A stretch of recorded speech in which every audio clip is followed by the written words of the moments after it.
মুসা আলাইহিসসালাম যখন তার উম্মতের সামনে, সম্প্রদায়ের সামনে ভাষণ দিচ্ছিলেন, ওই সময় একজন লোক উঠে দাঁড়িয়ে জিজ্ঞাসা করলেন, হে মুসা আলাইহিসসালাম,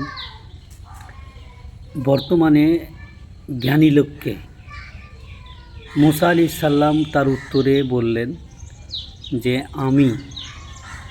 আল্লাহ তাআলার এই কথাটা পছন্দ হলো না।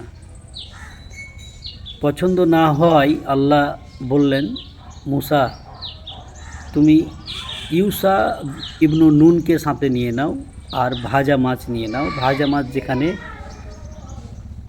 বেরিয়ে সমুদ্রতে চলে যাবে, সেখানে দেখতে পাবে একজন জ্ঞানী মানুষ, তোমার চাইতেও জ্ঞানী।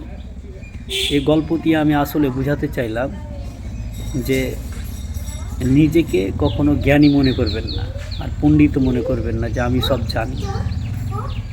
আমাদের সমাজে কিছু লোক আছে, ওই জন্য আজকের ভিডিওটা।